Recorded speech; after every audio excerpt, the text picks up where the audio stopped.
आगे है पर्यावरण और सतत विकास के जो ज़रूरी पहलू हैं उन पर थोड़ी बात करेंगे। हमारे पास कुछ एकेडमिक लेख और नोट्स हैं, तो कोशिश रहेगी कि इनसे मुख्य बातें निकालें कि पर्यावरण असल में है क्या, भारत में इससे जुड़े कानून कौन से हैं और ये सतत विकास का आइडिया क्या है। बिल्कुल। और पर्यावरण की बात करें तो ये सिर्फ ऐसा नहीं है कि हवा, पानी, जमीन, ये उससे कहीं ज्यादा है। एक पूरा सिस्टम है, मतलब भौतिक चीजें, जैविक चीजें, जीव जंतु, पौधे, और हाँ, इसमें हमारी संस्कृति, हमारा समाज, वो सब भी शामिल हैं। ये सब एक दूसरे से जुड़े हैं। और आजकल तो इंसानी दखलंदाजी वो सबसे बड़ा फैक्टर है। हाँ, मतलब एक जीता जागता इंटरैक्टिव सिस्टम। अच्छा, तो इसे समझने के लिए बांटा जाता है ना, जैसे भौतिक, जैविक। हाँ, भौतिक, जैविक और सांस्कृतिक, ये मुख्य कैटेगरीज हैं। स्रोतों में भी ये साफ है कि वो परिचालन पर्यावरण जैसी कोई चीज आम वर्गीकरण में नहीं आती। ठीक है। अब भारत पर आते हैं। यहाँ पर्यावरण को बचाने के लिए क्या खास इंतजाम है, मतलब कानूनी तौर पर? देखिए, सबसे बड़ा और शायद सबसे अहम कानून है पर्यावरण संरक्षण अधिनियम 1986 का। इसे आप एक तरह की छतरी या अम्ब्रेला लेजिस्लेशन कह सकते हैं। अम्ब्रेला एक्ट मतलब ये कि ये एक बड़ा फ्रेमवर्क देता है, केंद्र सरकार को अधिकार देता है कि वो पर्यावरण के स्टैंडर्ड तय करें, नियम बनाएं, उन्हें लागू करें। इसमें आखिरी जरूरी बदलाव 1991 में हुआ था, जो 92 से लागू हुआ। और फिर एनजीटी भी तो है, राष्ट्रीय हरित अधिकरण, वो 2010 में बना था। उसका क्या रोल है इसमें? हाँ, एनजीटी बहुत जरूरी है। उसकी स्थापना ही इसलिए हुई कि पर्यावरण से जुड़े जो भी मामले हैं, प्रदूषण, जंगल, पानी, उनका जल्दी और असरदार तरीके से निपटारा हो। जल्दी निपटारा? हाँ। और इसकी सबसे खास बात यह है कि ये सीधे संविधान के अनुच्छेद 21 से जुड़ा है, जो जीवन का अधिकार देता है। और सुप्रीम कोर्ट ने कहा है कि इसमें स्वस्थ पर्यावरण का अधिकार भी शामिल है। तो एनजीटी एक तरह से उस अधिकार को लागू करवाने में मदद करता है, पर्यावरण न्याय देता है। अच्छा, और इसीलिए शायद वो सामान्य अदालती कायदों जैसे सिविल प्रक्रिया संहिता 1908 उससे बंधा नहीं है। बिल्कुल, ताकि तेजी आए। बिल्कुल सही। पर्यावरण के मामलों में देर करना ठीक नहीं। बिल्कुल। तो ये छूट एनजीटी को तेजी से काम करने की ताकत देती है। हाँ, ये ध्यान रखना जरूरी है कि एनजीटी एक न्यायिक बॉडी है, फैसला सुनाती है, जबकि वो जो सीपीसीबी है, केंद्रीय प्रदूषण नियंत्रण बोर्ड, हाँ। वो जल अधिनियम 1974 के तहत बना था। वो एक रेगुलेटरी बॉडी है, मतलब निगरानी करना, मानक तय करना। दोनों का काम अलग अलग है। समझ गए। तो कानून हो गए, संस्थाएं हो गई। इसके अलावा भारत की कोई बड़ी नीति भी है क्लाइमेट चेंज को लेकर? बिल्कुल है। 2008 में जलवायु परिवर्तन पर राष्ट्रीय कार्य योजना शुरू की गई थी, NEPCC जिसे कहते हैं। इसमें 8 अलग अलग मिशन हैं, जैसे राष्ट्रीय सौर मिशन है, ग्रीन इंडिया मिशन है। मकसद है कि विकास भी हो और जलवायु परिवर्तन के असर को भी कम किया जा सके। और यहीं पे शायद वो शब्द आता है, सतत विकास, सस्टेनेबल डेवलपमेंट। बहुत सुनते हैं इसके बारे में। इसका ठीक मतलब क्या है? हाँ, सतत विकास। देखिए, आसान भाषा में कहें तो ऐसा विकास जो हमारी आज की जरूरतें तो पूरी करे, लेकिन ऐसा न हो कि आने वाली पीढ़ियों के लिए कुछ बचे ही ना। मतलब उनकी अपनी जरूरतें पूरी करने की जो क्षमता है, उस पर कोई आंच ना आए। ये सिर्फ पर्यावरण नहीं, इसमें समाज और अर्थव्यवस्था सब शामिल है। बैलेंस बनाना।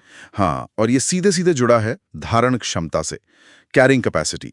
हमारी पृथ्वी कितना बोझ सह सकती है। ये कॉन्सेप्ट आया कहाँ से, मतलब इस पर बात कब शुरू हुई? इस पर जो सीरियस ग्लोबल चर्चा शुरू हुई वो 1987 की ब्रंटलैंड कमीशन रिपोर्ट के बाद हुई। रिपोर्ट का नाम था आर कॉमन फ्यूचर, हमारा साझा भविष्य। उसी में ये परिभाषा दी गई जो आज सबसे ज्यादा मानी जाती है। अच्छा, ब्रंटलैंड रिपोर्ट। और फिर रियो सम्मेलन हुआ था? हाँ, 1992 में रियो डी जेनेरियो में पृथ्वी शिखर सम्मेलन, बहुत बड़ा इवेंट था। वहीं से एजेंडा 21 निकला। वो सतत विकास के लिए एक ग्लोबल एक्शन प्लान था। और उसके बाद रियो +20 और फिर SDGs, सतत विकास लक्ष्य। हाँ बिल्कुल। 2012 में रियो +20 हुआ, जिसके घोषणा पत्र का नाम था द फ्यूचर वी वांट। और फिर 2015 में दुनिया ने अपनाए सतत विकास लक्ष्य यानी SDGs। कुल 17 लक्ष्य हैं जिन्हें 2030 तक हासिल करना है। इसमें गरीबी, भुखमरी से लेकर जलवायु परिवर्तन, असमानता कम करना, पानी के नीचे जीवन, जमीन पर जीवन, सब कुछ है। जैसे SDG 13 सीधा जलवायु कार्रवाई पर है। इन बड़ी चीजों के अलावा स्रोतों में कुछ और इंटरेस्टिंग पॉइंट्स भी थे, जैसे सिक्किम, भारत का पहला पूरी तरह से ऑर्गेनिक राज्य। हाँ, ये बहुत बड़ी बात है। दिखाता है कि ये चीजें जमीन पर मुमकिन है। और एक वो UNFCCC का जिक्र भी था। हाँ, United Nations framework convention on climate change, ये भी 1992 के रियो सम्मेलन में ही बनी थी। ये एक अंतर्राष्ट्रीय संधि है जिसका मुख्य काम ग्रीन हाउस गैसों के उत्सर्जन को कंट्रोल करना है। एक और नाम बार बार आता है, रेचल कार्सन। हाँ, उनकी किताब साइलेंट स्प्रिंग। हाँ, 1962 की किताब। कमाल की बात है कि एक किताब ने कैसे दुनिया का ध्यान खींचा कीटनाशकों के खतरों की तरफ, और एक तरह से मॉडर्न पर्यावरण आंदोलन को बहुत बड़ी प्रेरणा दी। सही बात है। और इसी कड़ी में आजकल नेट जीरो की बहुत बात होती है। 2050 तक नेट जीरो। इसका क्या मतलब है? Zero emission? नहीं, बिल्कुल जीरो नहीं। नेट जीरो का मतलब है कि जितना ग्रीन हाउस गैस उत्सर्जन हो रहा है उतना ही वातावरण से हटाया भी जाए, या तो प्राकृतिक तरीकों से जैसे जंगल सोखते हैं, या फिर टेक्नोलॉजी से। मतलब एक बैलेंस बनाना, हिसाब बराबर करना। अच्छा, हिसाब बराबर करना। तो आज हमने पर्यावरण की परिभाषा, भारत के मुख्य कानून जैसे 1986 का एक्ट और NGT और सतत विकास के जरूरी कॉन्सेप्ट को समझा। हाँ, और अंत में शायद सोचने वाली बात यह है कि ये जो सतत विकास के सिद्धांत हैं, इन्हें हम सिर्फ बातों तक न रखें, इन्हें अपनी रोजमर्रा की जिंदगी में, अपनी आदतों में कैसे लाएं, और सरकारें अपनी नीतियों में इन्हें और असरदार तरीके से कैसे शामिल करें, ताकि विकास भी हो और हमारा पर्यावरण भी स्वस्थ रहे, एक टिकाऊ संतुलन बने। ये शायद सबसे बड़ा सवाल है। और पारिस्थितिकी की कुछ बुनियादी लेकिन बहुत जरूरी बातों पर गौर कर रहे हैं, खास तौर पर जीवमंडल और बायोम। हमारे पास जो जानकारी है वो एक तरह से भारत के संदर्भ में इन चीजों का एक क्विक रिवीजन जैसा है। तो चलिए समझते हैं इनको। जीवमंडल, आखिर ये होता क्या है, एकदम शुरू से शुरू करते हैं। जीवमंडल देखिए, बहुत सरल शब्दों में कहें तो पृथ्वी का वो हिस्सा है जहां जीवन है, जहां लाइफ मौजूद है। ये असल में जहां जमीन यानी स्थलमंडल, पानी यानी जलमंडल और हवा वायुमंडल, ये तीनों मिलते हैं ना, वही जगह है। और यहीं पर सारे जीव जंतु, पेड़ पौधे आपस में इंटरैक्ट करते हैं। अच्छा, जानकारी में इसे खुला तंत्र भी कहा गया है। मतलब इसमें बाहर से ऊर्जा और पदार्थ आते जाते रहते हैं, ये बंद नहीं है। समझ गया। तो एक तरह की जीवित परत जहां ये तीनों मंडल मिलते हैं। लेकिन इसमें इतनी विविधता क्यों? यहीं पर शायद बायोम का कॉन्सेप्ट आता है। बिल्कुल सही। बायोम को आप ऐसे समझ सकते हैं कि ये पृथ्वी पर पौधों और जानवरों के सबसे बड़े पहचाने जा सकने वाले समुदाय हैं। और किसी भी बायोम का जो रूप होता है ना, वो मुख्य रूप से वहाँ की जलवायु, मतलब वहाँ का तापमान कैसा है, बारिश कितनी होती है, उस पर निर्भर करता है। अच्छा, इसीलिए तो रेगिस्तान का बायोम अलग है, टुंड्रा का अलग, और वर्षा वनों का बिल्कुल अलग। और हमारी जानकारी कहती है कि सबसे ज्यादा जैव विविधता, बायोडाइवर्सिटी, वो उष्ण कटिबंधीय वर्षा वनों में मिलती है। हाँ बिल्कुल। और इसका एक बहुत अच्छा उदाहरण है विश्ववतीय वन बायोम। यहाँ साल भर बहुत ज्यादा बारिश और ऊंचा तापमान रहता है। इसी वजह से यहाँ दुनिया के सबसे घने जंगल मिलते हैं, और सबसे ज्यादा जैव भार, मतलब बायोमास भी यही होता है। जैसे अमेज़न, जिसे पृथ्वी का फेफड़ा भी कह देते हैं अक्सर। स्रोत बताते हैं कि ये दुनिया के करीब 20% ऑक्सीजन बनाता है। हाँ, ये कहा जाता है, और योगदान महत्वपूर्ण है भी। पर एक बात और जानना जरूरी है। क्या? कि जो समुद्री शैवाल होते हैं और प्लैंकटन, वो असल में प्रकाश संश्लेषण से दुनिया की 2/3 से भी ज्यादा ऑक्सीजन पैदा करते हैं, अमेज़न से भी ज्यादा। अरे वाह, ये तो कमाल की जानकारी है। हाँ, और एक और बात, सबसे स्थिर इकोसिस्टम अगर कोई है तो वो समुद्र को ही माना जाता है, महासागरों को। लेकिन दूसरी तरफ गहरे सागर में जहां सूरज की रोशनी नहीं पहुंचती, वहां बायोमास का सालाना उत्पादन बहुत ही कम होता है, न्यूनतम। तो ये वैश्विक उदाहरण हुए। अब जरा भारत पर आते हैं। जानकारी में भारत के जीवमंडल आरक्षित क्षेत्रों का जिक्र है, 18 है शायद। जी हाँ, भारत में 18 बायोस्फीयर रिजर्व है, और ये भारत की जो अलग अलग तरह की पारिस्थितिकी है ना, उसका एक नेटवर्क बनाते हैं। अच्छा। जैसे नोकरेक का उदाहरण है, मेघालय की गारो पहाड़ियों में नमी वाला इलाका। अच्छा। फिर कच्छ का रिजर्व है गुजरात में, सूखा क्षेत्र, और ये भारतीय जंगली गधे के लिए मशहूर है। हाँ, वाइल्ड एस। बिल्कुल। नीलगिरी रिजर्व तो 3 राज्यों में फैला है, केरल, कर्नाटका, तमिलनाडु। पश्चिमी घाट की अद्भुत बायोडाइवर्सिटी वहां है। मानस असम ने है, इनमें से 12 तो यूनेस्को के MAB प्रोग्राम मतलब मैन एंड बायोस्फीयर प्रोग्राम के तहत वर्ल्ड नेटवर्क में भी शामिल हैं। और ये MAB प्रोग्राम जो 1971 में शुरू हुआ था, ये सिर्फ नाम के लिए नहीं है ना? इसका मकसद शायद ये है कि इंसान और प्रकृति कैसे साथ रह सकते हैं। आपने बिल्कुल सही समझा। ये सिर्फ वाइल्ड लाइफ सेंचुरीज से बढ़कर है। इनका फोकस इसी संतुलन पर है। अच्छा, अब जरा प्रवाल भित्तियों मतलब कोरल रीफ्स की बात करते हैं। ये क्या होती हैं और कहाँ मिलती हैं? कोरल रीफ्स ये असल में कैल्शियम कार्बोनेट से बनी समुद्री संरचनाएं हैं। छोटे छोटे जीव होते हैं, कोरल पॉलिप्स, उनके कंकालों से बनती हैं ये ज्यादातर गर्म उष्ण कटिबंधीय समुद्री पानी में मिलती हैं, जहां तापमान करीब 20-21 डिग्री सेल्सियस के आसपास हो। दुनिया की सबसे बड़ी रीफ सिस्टम तो ऑस्ट्रेलिया की ग्रेट बैरियर रीफ है।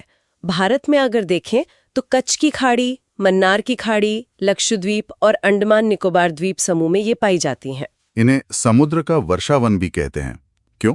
हाँ, क्योंकि इनमें जैव विविधता बहुत ज्यादा होती है। बहुत सारे समुद्री जीव इन पर निर्भर करते हैं। लेकिन इन पर खतरा भी तो है, शोध बताते हैं। हाँ, बहुत बड़ा खतरा है ग्लोबल वार्मिंग। जैसे जैसे समुद्र का तापमान बढ़ रहा है, उससे प्रवाल विरंजन मतलब कोरल ब्लीचिंग हो रही है। इसमें होता यह है कि कोरल अपने अंदर रहने वाले सहजीवी शैवाल को बाहर निकाल देते हैं, जिससे उनका रंग चला जाता है, वो सफेद पड़ जाते हैं और आखिर में मर भी सकते हैं। ओह, ये तो चिंता की बात है। जी, ये रीफ्स तटों को तूफानी लहरों से तो बचाती हैं, लेकिन जानकारी के अनुसार भूकंपों से नहीं बचा पाती।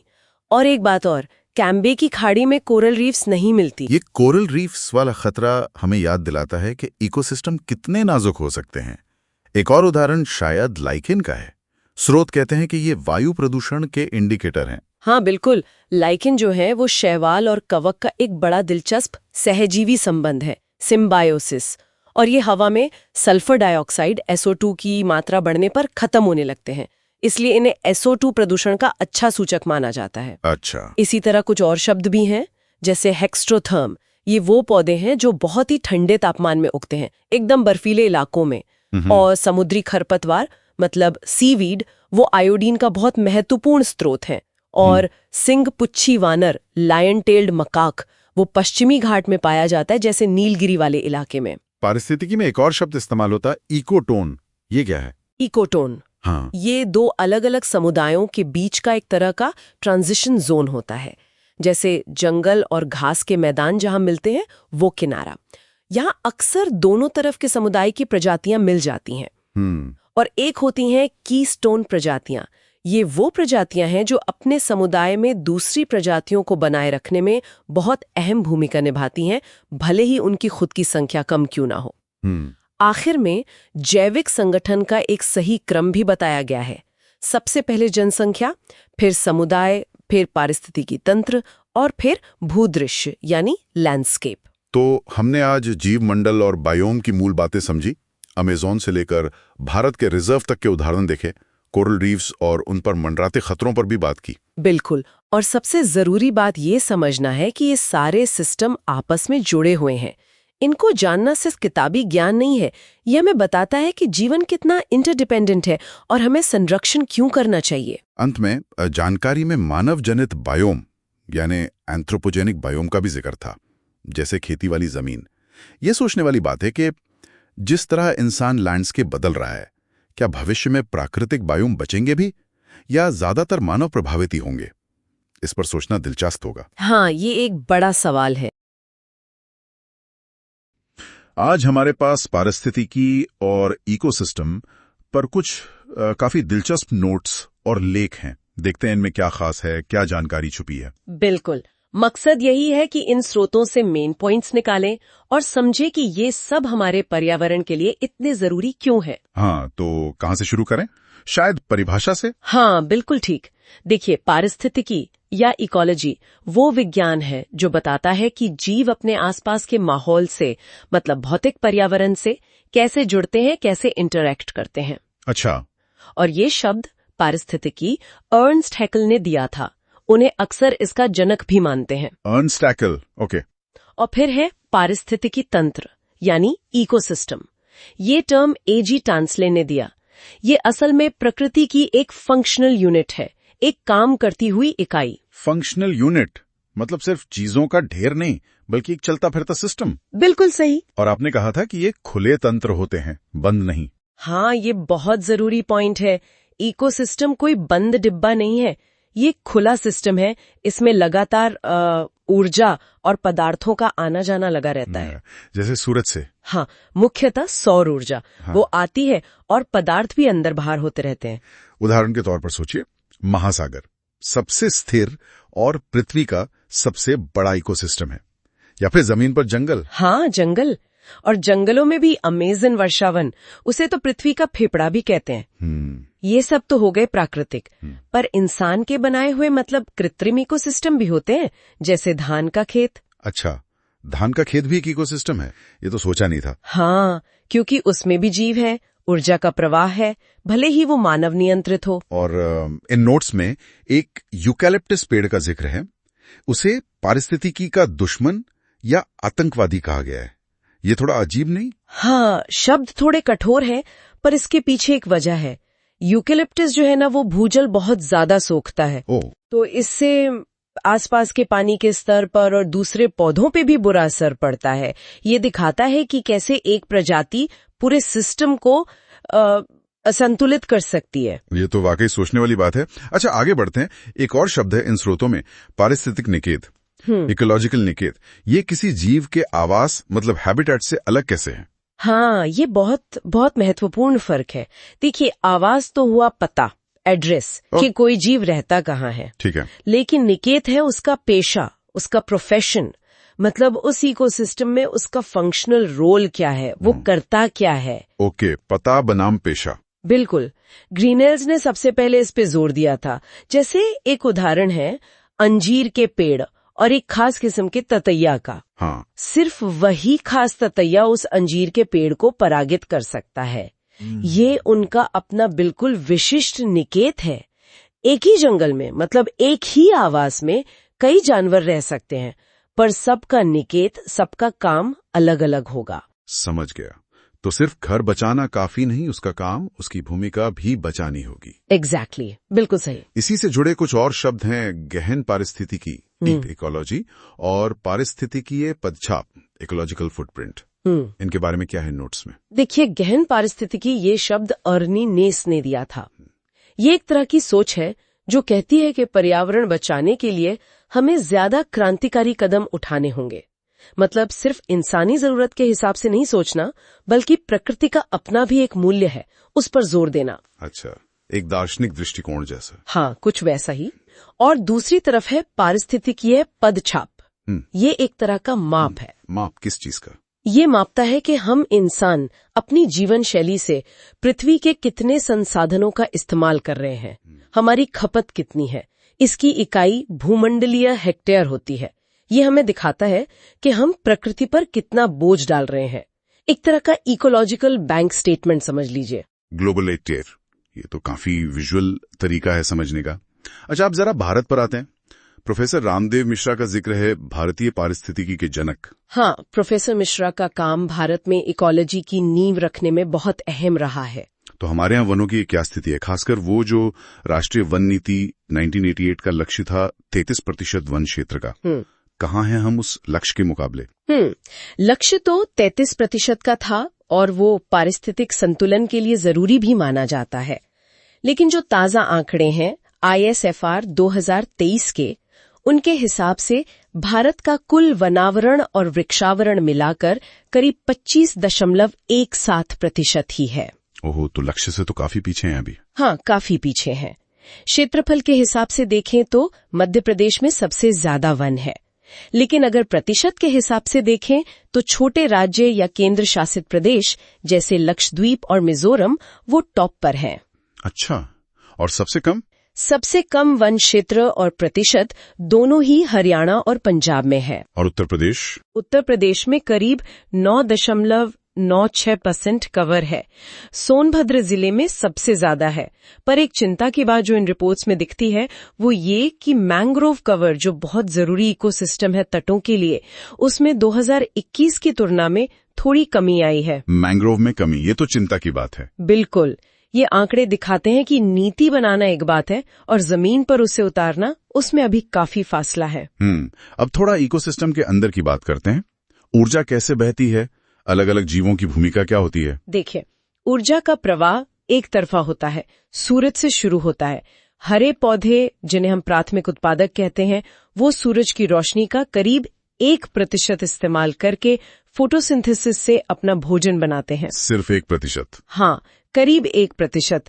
फिर ये ऊर्जा खाद्य श्रृंखला मतलब फूड चेन में आगे बढ़ती है। पौधों को शाकाहारी खाते हैं प्राथमिक उपभोक्ता, फिर शाकाहारियों को मांसाहारी खाते हैं द्वितीयक या तृतीयक उपभोक्ता। अच्छा, एक लेवल से दूसरे लेवल तक।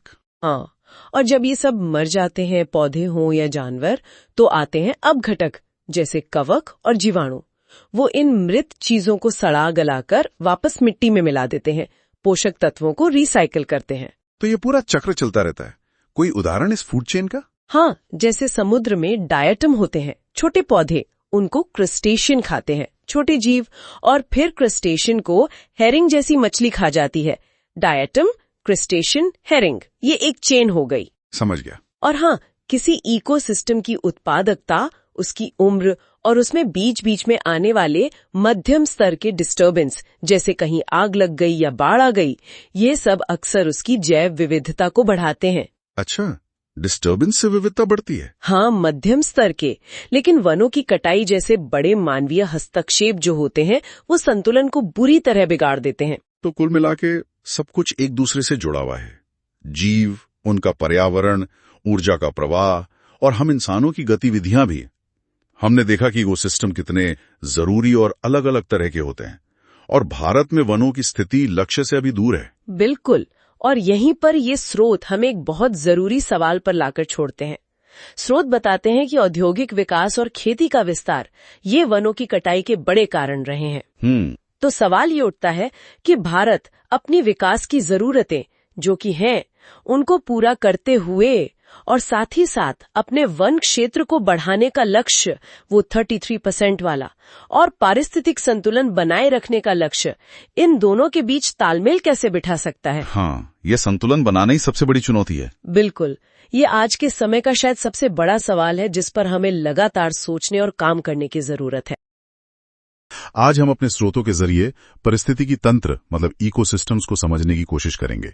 ये कैसे काम करते हैं, ऊर्जा कैसे बहती है, पदार्थ कैसे घूमते हैं, वो सब। हाँ बिल्कुल, और हम कोशिश करेंगे कि ये खाद्य श्रृंखला, ऊर्जा प्रवाह, पोषक चक्र जैसी बातें जो सुनने में कभी कभी थोड़ी स्कूली लगती हैं, उन्हें आसान तरीके से समझें, क्योंकि इनके पीछे की जो बातें हैं वो काफी गहरी हैं। सही कहा। जैसे ये सोचना ही कितना अजीब है कि सूरज से जो इतनी ऊर्जा मिलती है उसका कितना छोटा हिस्सा असल में खाने की चेन में ऊपर तक पहुंचता है। यहीं से शुरू करें क्या? इकोसिस्टम की एनर्जी का सोर्स क्या है? सोर्स तो देखिए सूरज ही है, सौर ऊर्जा, जिसे प्रोड्यूसर्स मतलब पौधे पकड़ते हैं। पर यहाँ सबसे मजेदार बात है ऊर्जा का प्रवाह। ये ना एक ही दिशा में चलता है, यूनिडायरेक्शनल, और हर अगले लेवल पे, जिसे पोषण स्तर या ट्रॉफिक लेवल कहते हैं, करीब 90% ऊर्जा खत्म हो जाती है। 90%? मतलब सिर्फ 10% आगे जाती है? हाँ, बस वही 10%। इसे लिंडमैन का 10% नियम कहते हैं। अरे बाप रे, हर कदम पर इतना भारी नुकसान। इसका तो सीधा असर पड़ता होगा कि फूड चेन कितनी लंबी हो सकती है, और जो सबसे ऊपर जानवर हैं उनकी संख्या पर भी। एकदम सही। इसी 10% नियम की वजह से ही तो जो टॉप प्रेडेटर्स होते हैं वो इतने कम होते हैं, और जरा सी गड़बड़ी से उन पर असर पड़ता है। और हाँ, ऊर्जा का पिरामिड हमेशा सीधा क्यों होता है? इसी वजह से नीचे बेस पर सबसे ज्यादा ऊर्जा और ऊपर जाते जाते एकदम कम। तो ऊर्जा तो एक सीधी लाइन में चली और खत्म हो गई, लेकिन वो चीजें जिनसे जीव बने हैं, कार्बन, नाइट्रोजन, ये सब, इनका क्या होता है? हाँ, उनका रास्ता बिल्कुल अलग है। वो चक्रीय होता है, साइक्लिक। इन्हें पोषक चक्र या थोड़ा फैंसी नाम दे तो जैव भू रासायनिक चक्र कहते हैं। मतलब कार्बन, नाइट्रोजन जैसे तत्व हवा, जमीन, पानी और जीवों के बीच घूमते रहते हैं लगातार। फास्फोरस थोड़ा अलग है, वो चट्टानों के टूटने से ज्यादा आता है। अच्छा, और नाइट्रोजन वाले चक्र में तो वो छोटे छोटे जीवों का बड़ा रोल होता है ना, बैक्टीरिया वगैरह। बिल्कुल, कुछ खास बैक्टीरिया जैसे नीलहरित शैवाल हैं, एजोटोबैक्टर हैं, ये हवा की नाइट्रोजन को ऐसे रूप में बदलते हैं जिसे पौधे इस्तेमाल कर सकें। इसे नाइट्रोजन स्थिरीकरण, नाइट्रोजन फिक्सेशन कहते हैं। इनके बिना तो जीवन चक्र रुक जाए। तो ये जो ऊर्जा और पोषक तत्वों का आना जाना है, इसी को हम आमतौर पर फूड चेन या खाद्य श्रृंखला के रूप में देखते हैं। जैसे वो उदाहरण है ना, घास को बकरी खाती है, बकरी को इंसान। हाँ, ठीक कहा। खाद्य श्रृंखला यही दिखाती है कि कौन किसे खाता है। प्रोड्यूसर से शुरू, फिर प्राइमरी कंज्यूमर यानी शाकाहारी, फिर सेकेंडरी कंज्यूमर मांसाहारी, और आखिर में डीकंपोजर्स जो मरे हुए जीवों को वापस पोषक तत्वों में बदल देते हैं। और इंसान, वो तो सर्वाहारी है, तो कई लेवल पर आ जाता है। लेकिन असल दुनिया में चीजें इतनी सीधी तो होती नहीं है। कई सारी चेन आपस में जुड़कर एक जाल सा बनाती होंगी। बिल्कुल, उसे ही खाद्य जाल या फूड वेब कहते हैं। वो ज्यादा असली तस्वीर है, और इससे ना इकोसिस्टम में स्थिरता भी आती है, क्योंकि जानवरों के पास खाने के कई ऑप्शन होते हैं। पर इसी जुड़ाव का एक दूसरा खतरनाक पहलू भी है। वो क्या? उसे कहते हैं जैव आवर्धन या बायोमैग्निफिकेशन। ओह हाँ। इसका मतलब है कि कुछ नुकसानदेह चीजें जैसे कोई पेस्टिसाइड हो, डीडीटी जैसा, वो फूड चेन में ऊपर जाते हुए जमा होता जाता है। हाँ बिल्कुल, हर अगले लेवल पर उसकी मात्रा, कॉन्सेंट्रेशन बढ़ती जाती है। तो जो सबसे ऊपर के उपभोक्ता हैं, जैसे बाज हो या बड़ी मछलियां, उनमें इन जहरीले पदार्थों का लेवल सबसे ज्यादा मिलता है। ये उस 10% नियम के ठीक उल्टा है। वहां ऊर्जा घट रही थी, यहां जहर बढ़ रहा है। बाप रे। अच्छा, हमने ऊर्जा पिरामिड की बात की थी कि वो हमेशा सीधा होता है। क्या संख्या और बायोमास, मतलब कुल वजन, इनके पिरामिड भी हमेशा सीधे होते हैं? नहीं, हमेशा नहीं। संख्या का पिरामिड कभी कभी उल्टा हो सकता है। सोचिए, एक बड़ा पेड़ है, उस पर हजारों कीड़े रह रहे हों, तो एक प्रोड्यूसर पर हजारों कंज्यूमर। उल्टा हो गया ना? हाँ, ये तो है। और बायोमास वाला? बायोमास का पिरामिड अक्सर पानी वाले सिस्टम में, जैसे समुद्र में या झील में, उल्टा होता है। समुद्र में उल्टा? ये कैसे? मतलब खाने वाले ज्यादा भारी हैं बनाने वालों से? हाँ, सुनने में अजीब लगता है, पर होता है। इसका कारण है फाइटोप्लैंक्टन, जो वहां के मुख्य उत्पादक हैं। वो बहुत तेजी से बढ़ते हैं और उतनी ही तेजी से खा लिए जाते हैं। तो किसी एक समय पर अगर आप उनका कुल वजन देखें, तो वो उन्हें खाने वाले जू प्लैंक्टन या मछलियों से कम हो सकता है। जबकि जमीन पर पेड़ जैसे उत्पादक सालों तक रहते हैं, तो उनका बायोमास ज्यादा होता है। अच्छा, अब समझा। ये तो बड़ा दिलचस्प है। उत्पादकता की बात करें तो क्या सारे इकोसिस्टम एक जैसे उपजाऊ होते हैं? नहीं, बिल्कुल नहीं। जैसे मैंग्रोव के जंगल हैं या घास के मैदान, इनकी उत्पादकता समुद्र या झीलों से काफी ज्यादा होती है। हाँ, समुद्र में कुछ इलाके होते हैं जहां उत्प्रवाहन, मतलब अपवेलिंग होती है, नीचे से पोषक तत्व ऊपर आते हैं, वहां उत्पादकता एकदम से बढ़ जाती है। और समय के साथ किसी जगह का पूरा माहौल, वहां के जीव जंतु, पेड़ पौधे सब बदल सकते हैं। वो जिसे पारिस्थितिक अनुक्रमण कहते हैं। हाँ, इकोलॉजिकल सक्सेशन। ये एक धीरे धीरे होने वाला बदलाव है। जैसे कोई खाली जमीन है, वहां पहले घास उगेगी, फिर झाड़ियां, फिर धीरे धीरे पेड़ आएंगे, और आखिर में एक स्थिर जंगल बन जाएगा, जिसे चरम समुदाय या क्लाइमैक्स कम्युनिटी कहते हैं। इसमें हम इंसानों का क्या रोल है? हमारा रोल तो बहुत बड़ा है। हम इन प्राकृतिक प्रक्रियाओं को बहुत ज्यादा बदल देते हैं। जैसे खेती की जमीन को ही देख लीजिए, ये एक तरह से इंसान का बनाया हुआ या बदला हुआ इकोसिस्टम है। हमने उसे सरल कर दिया, अपनी पसंद की फसलें लगा दी, इससे खाद्य जाल छोटा हो गया, और अक्सर हमें बाहर से ऊर्जा डालनी पड़ती है, खाद, पानी के रूप में। और ये सब जुड़ा है वहन क्षमता, कैरिंग कैपेसिटी की अवधारणा से। मतलब कोई पर्यावरण कितने जीवों का बोझ उठा सकता है। इंसान अक्सर इस क्षमता को बढ़ाने की कोशिश करता है या फिर उसे नजरअंदाज कर देता है। तो कुल मिलाकर देखें तो इकोसिस्टम बहुत डायनामिक है, आपस में गहरे जुड़े हुए हैं। सूरज की ऊर्जा इन्हें चलाती है, पर ये ऊर्जा एक तरफा बहती है और कम होती जाती है, जबकि पोषक तत्व घूमते रहते हैं। खाद्य श्रृंखलाएं और जाल इन प्रवाहों को दिखाते हैं, और हमारी गतिविधियां इन सब पर बहुत गहरा असर डालती हैं। बिल्कुल। और यहीं पर एक सवाल छोड़ा जा सकता है सोचने के लिए। अगर ऊर्जा का सिर्फ 10% ही अगले लेवल पे जाता है, तो क्या इसका मतलब ये है कि हम अपनी डाइट में जितना ऊंचा जाते हैं, मतलब ज्यादा मांस खाते हैं, वो उतना ही कम टिकाऊ या सस्टेनेबल होता जाता है? या फिर ये जो वहन क्षमता की समझ है, वो हमें अपनी बढ़ती आबादी और संसाधनों के इस्तेमाल के बारे में क्या सिखाती है? ये सवाल वाकई सोचने वाले हैं। आज सुनने के लिए बहुत बहुत धन्यवाद। क्षण और उसे रोकने के उपाय। हाँ, ये एक ऐसा विषय है जो हम सबकी जिंदगी से सीधे तौर पर जुड़ा है। बिल्कुल।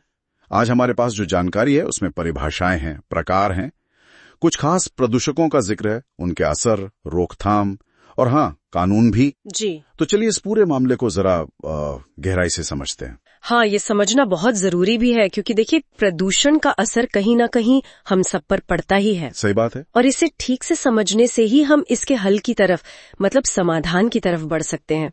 अच्छी बात यह है कि हमारे स्रोत प्राकृतिक और इंसान की गतिविधियों से होने वाले, मतलब एंथ्रोपोजेनिक, दोनों तरह के प्रदूषण पर रोशनी डालते हैं। अच्छा, तो सबसे पहले ये प्रदूषण है क्या भला आखिर? मतलब आसान भाषा में अगर समझें। हाँ, देखिए आसान भाषा में कहें तो हमारी जमीन, हवा या पानी में ऐसा कोई भी बदलाव जो अनचाहा हो और कह सकते हैं नुकसानदायक हो। ओके, अनचाहा बदलाव। जी, और ये बदलाव जिन चीजों से आता है उन्हें ही प्रदूषक कहते हैं। स्रोत बताते हैं कि ये 2 तरह के हो सकते हैं। 2 तरह के? कैसे? एक तो वो जो प्रकृति में मतलब आसानी से घुल मिल जाते हैं, गल जाते हैं, जैसे सीवेज है या फलों के छिलके, इन्हें बायोडिग्रेडेबल कहते हैं। अच्छा, बायोडिग्रेडेबल, जैसे किचन का कचरा वगैरह। बिल्कुल। और दूसरे वो होते हैं जो आसानी से खत्म नहीं होते, सालों साल वैसे ही बने रहते हैं। जैसे प्लास्टिक हो गया, या डीडीटी जैसा पेस्टिसाइड, या फिर सीसा मतलब लेड जैसी भारी धातुएं, इन्हें नॉन बायोडिग्रेडेबल कहा जाता है। और ये ज्यादा खतरनाक हुए फिर? हाँ, क्योंकि ये लंबे समय तक पर्यावरण में रहकर ज्यादा नुकसान पहुंचा सकते हैं। इसी तरह एक और जरूरी फर्क समझना चाहिए प्राथमिक और द्वितीयक प्रदूषकों का। प्राथमिक और द्वितीयक, प्राइमरी और सेकेंडरी, ये क्या होता है? मतलब एक कम खतरनाक, एक ज्यादा? ऐसा सीधे तौर पर कहना थोड़ा मुश्किल है। हानिकारक तो दोनों ही हैं, फर्क उनके बनने के तरीके में है। अच्छा। प्राथमिक प्रदूषक वो होते हैं जो सीधे स्रोत से निकलते हैं, जैसे मान लीजिए गाड़ियों से या फैक्ट्रियों से निकलने वाला धुआं, जिसमें CO2, SO2 जैसी गैसें होती हैं। ये सीधे हवा में आ गए। ठीक है। लेकिन जब ये प्राथमिक प्रदूषक हवा में मौजूद दूसरी चीजों से मिलते हैं और उनके बीच कोई रासायनिक क्रिया होती है, तब बनते हैं द्वितीयक प्रदूषक। ओके। जैसे ओजोन, जो निचले वायुमंडल में बनती है, या जिसे हम स्मॉग या धुंध कहते हैं। शहरों में जो धुंध दिखती है ना सर्दियों में। हाँ, वो स्मॉग, वो तो वाकई बहुत बड़ी समस्या है आजकल। बिल्कुल, वो द्वितीयक प्रदूषक का एक बहुत आम उदाहरण है। अच्छा, और स्रोतों में कुछ और भी मतलब चौंकाने वाली चीजों का जिक्र है, जैसे ये कॉस्मेटिक्स में ट्राइक्लोसन। हाँ, ट्राइक्लोसन एंटीबैक्टीरियल साबुन, टूथपेस्ट वगैरह में होता था। और वो छोटे छोटे प्लास्टिक के दाने, माइक्रोबीड्स, हाँ, फेस वॉश वगैरह में। जी, माइक्रोबीड्स, ये पानी में बहकर नदियों, समंदरों में पहुंच जाते हैं और वहां के जीवों के लिए बहुत बड़ा खतरा बन जाते हैं। बाप रे। और ये PFS केमिकल्स, इनके बारे में भी काफी सुनने में आ रहा है। कहते हैं ये कभी खत्म ही नहीं होते। हाँ, PFS यानी पर एंड पॉलीफ्लोरो एल्काइल सब्सटेंस, ये वाकई चिंता की बात है।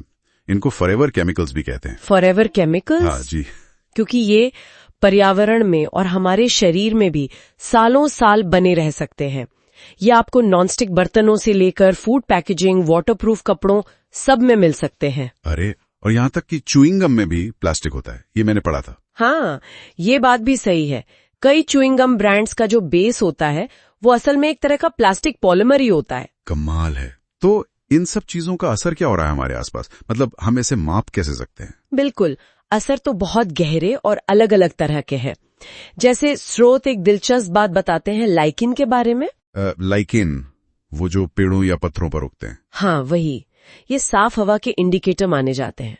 मतलब अगर किसी इलाके में हवा बहुत प्रदूषित है तो वह लाइकिन उगते ही नहीं है या मर जाते हैं। अच्छा, ये तो बड़ा सीधा संकेत है। जी, और पानी की बात करें तो उसकी गुणवत्ता मापने के लिए एक पैमाना है BOD, यानी बायोलॉजिकल ऑक्सीजन डिमांड। BOD, ये क्या होता है? सीधे शब्दों में कहें तो पानी में जितना ज्यादा जैविक कचरा मतलब ऑर्गेनिक वेस्ट होगा, उसे गलाने वाले बैक्टीरिया को उतनी ही ज्यादा ऑक्सीजन चाहिए होगी। ओके। तो अगर पानी में ऑक्सीजन की डिमांड ज्यादा है यानी बीओडी हाई है, तो इसका मतलब है कि पानी ज्यादा प्रदूषित है। इससे पानी में रहने वाले जीवों जैसे मछलियों को ऑक्सीजन नहीं मिल पाती। समझ गया, मतलब हाई बीओडी मतलब बुरा पानी। बिल्कुल।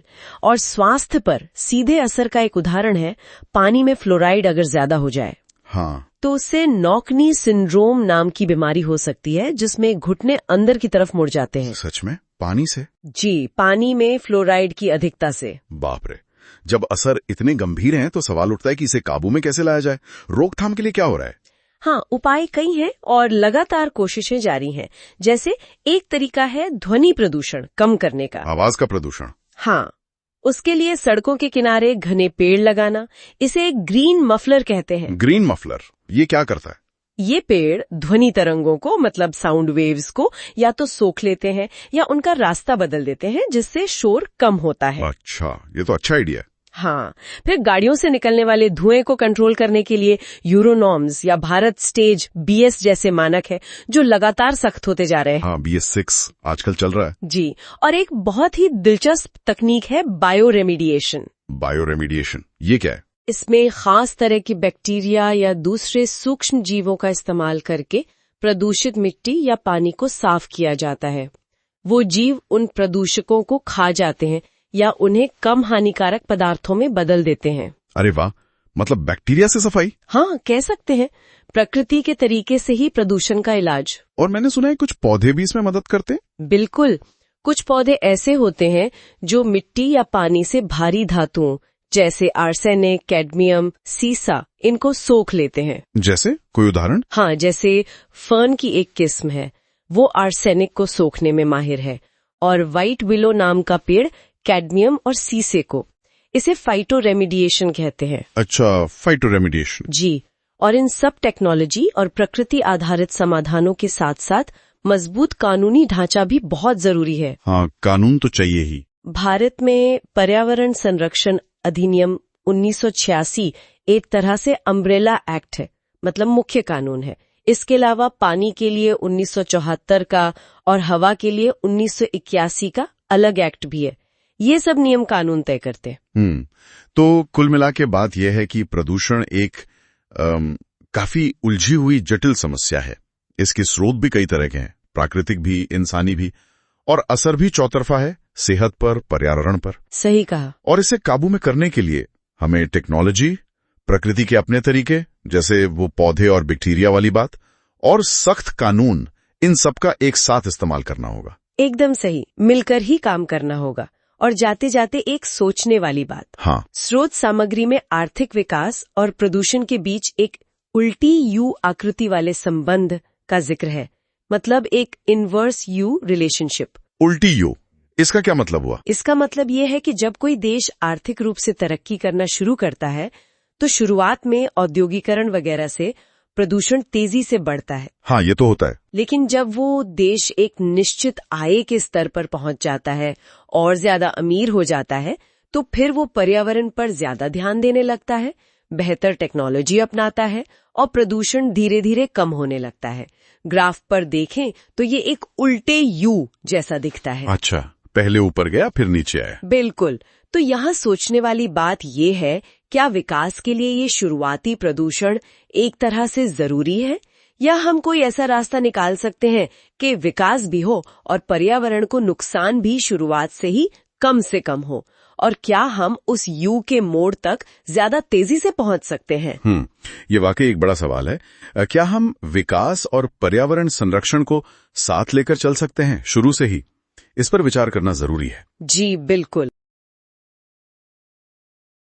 नमस्कार, आइए ज़ेन में आपका स्वागत है।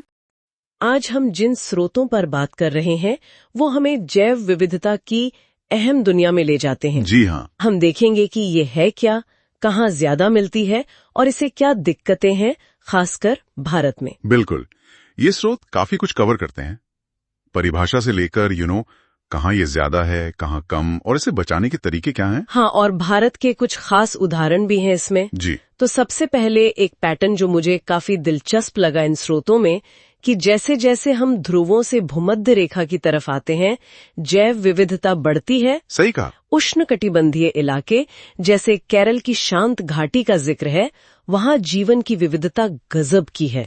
ऐसा क्यों है? हाँ, ये एक स्थापित पैटर्न है। स्रोत यही बताते हैं कि जो उष्णकटिबंधीय क्षेत्र हैं, वहां की स्थितियां मतलब लगातार गर्मी, नमी और ज्यादा सोलर एनर्जी, ये सब अहम पौधों और जानवरों की अनगिनत किस्मों के लिए एकदम सही माहौल बनाती हैं। अच्छा। इसीलिए तो अमेज़न जैसे वर्षा वनों को जैव विविधता का भंडार या हॉटस्पॉट कहते हैं। तो आमतौर पर निचले अक्षांशों में और पहाड़ों में भी कम ऊंचाई पर आपको ज्यादा विविधता मिलेगी। लेकिन इन स्रोतों में चेतावनियां भी हैं। साफ तौर पर कहा गया है कि सबसे बड़ा खतरा है प्राकृतिक आवासों का खत्म होना। बिल्कुल, वो नंबर 1 है, प्राकृतिक आवास विनाश। और इसके अलावा? हाँ, और भी हैं, जैसे भूमंडलीय तापन मतलब ग्लोबल वार्मिंग, फिर आवासों का विखंडन जिसे हैबिटेट फ्रैगमेंटेशन कहते हैं, मतलब रहने की जगह छोटी बिखरी हुई हो जाना। अच्छा, टुकड़ों में बंट जाना। जी। और फिर बाहरी आक्रामक प्रजातियों का हमला। स्रोत में प्रोसोपिस जूलीफ्लोरा का जिक्र है, विलायती बबूल। हाँ, मैंने पढ़ा है इसके बारे में। ये स्थानीय प्रजातियों के लिए बहुत बड़ा खतरा बन जाती हैं, उनकी जगह ले लेती हैं। ये तो वाकई गंभीर मसले हैं। तो इनसे निपटने के लिए मतलब संरक्षण के लिए क्या तरीके बताए गए हैं? देखिए, स्रोत 2 मुख्य तरीकों की बात करते हैं। एक है स्वस्थानीय संरक्षण, मतलब इन सीटू यानी जहां वो हैं वहीं बचाना। बिल्कुल, जैसे राष्ट्रीय उद्यान बनाना या वन्य जीव अभयारण्य। हाँ। और दूसरा है पर स्थानीय यानी एक्स-सीटू। हाँ, मतलब प्रजातियों को उनके प्राकृतिक घर से बाहर ले जाकर सुरक्षित रखना, जैसे बोटानिकल गार्डन हो गए या सीड बैंक। अच्छा। और एक जिक्र जैव मंडल रिजर्व का भी है, वो इनमें कैसे फिट होते हैं? हाँ, बायोस्फीयर रिजर्व्स, ये एक ज्यादा बड़ा नजरिया है। स्रोत बताते हैं कि ये सिर्फ पेड़ पौधों या जानवरों को ही नहीं बचाते, बल्कि वहां रहने वाले जो पारंपरिक मानव समुदाय हैं, उनकी जीवन शैली को भी साथ लेकर चलते हैं। मतलब प्रकृति और इंसान दोनों का ध्यान। जी, एक तरह का संतुलन बनाने की कोशिश। भारत के बारे में कुछ खास बातें भी है स्रोतों में, कुछ उदाहरण? हाँ, बिल्कुल हैं। जैसे IUCN की रेड लिस्ट का जिक्र है। ये वो लिस्ट है जिसमें दुनिया भर की संकटग्रस्त प्रजातियों का ब्यौरा होता है। हाँ, इसे जीवन का बैरोमीटर भी कहा गया है। सही। और इसी से जुड़ी रेड डेटा बुक है जो भारत में खतरे में पड़े पौधों की जानकारी देती है। इसे भारतीय वानस्पतिक सर्वेक्षण कोलकाता निकालता है। और कोई खास जीव जंतु? जी, गंगा डॉल्फिन का जिक्र है। भारत का राष्ट्रीय जलीय जीव है ये, और संकटग्रस्त है। हाँ, और दिलचस्प बात यह है कि वो देख नहीं सकती हैं, है ना? एक्चुअली हाँ, प्रभावी रूप से अंधी होती हैं।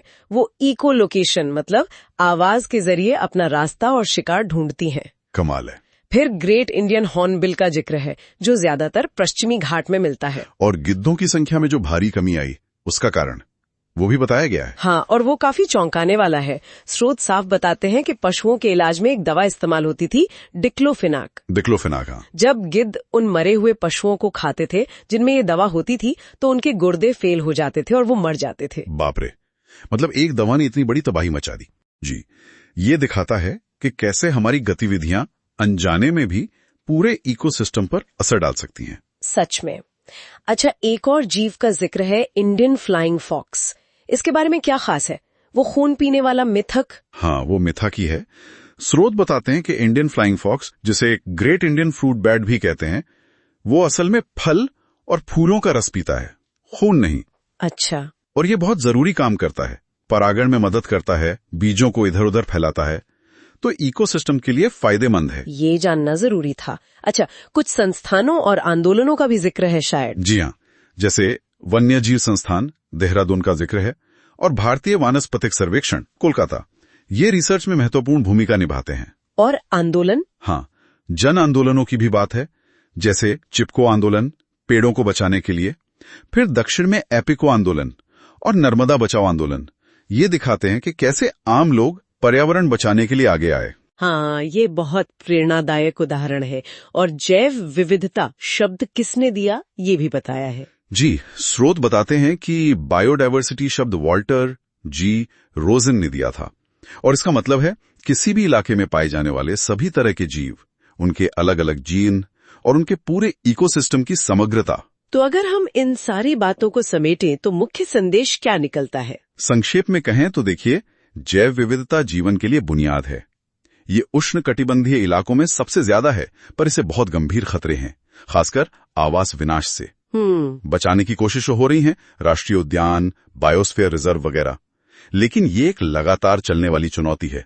और सबसे बड़ी बात, सब कुछ एक दूसरे से जुड़ा है, प्रजातियां, उनके घर और हम इंसान। बिल्कुल। और अंत में एक सवाल मेरे मन में आ रहा है जो इन स्रोतों से ही उभरा है। एक तरफ स्रोत बताते हैं कि पहचानी गई प्रजातियों में सबसे ज्यादा कीड़े मकोड़े हैं, मतलब कीट। हाँ, उनकी संख्या बहुत ज्यादा है। और दूसरी तरफ एक स्रोत ये भी कहता है कि वन्य जीव कानूनी तौर पर सरकार की संपत्ति हैं। तो अगर वन्य जीव सरकार की संपत्ति हैं और कीट सबसे बड़ा समूह है, तो क्या हमारी जो संरक्षण की प्राथमिकताएं हैं वो इस विशाल कीट विविधता को सही जगह देती हैं, या हम बड़े दिखने वाले जानवरों पर ही ज्यादा ध्यान देते हैं? सोचने वाली बात है। ये बहुत अहम सवाल है, इस पे जरूर सोचना चाहिए।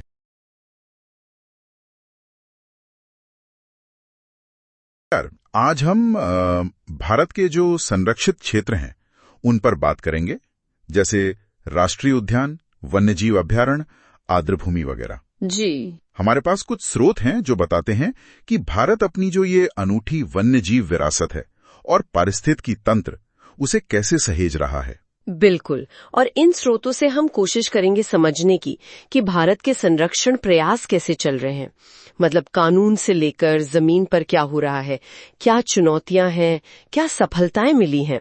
हाँ, जो जरूरी बातें हैं वो निकालने की कोशिश करेंगे। जी। तो चलिए शुरू करते हैं।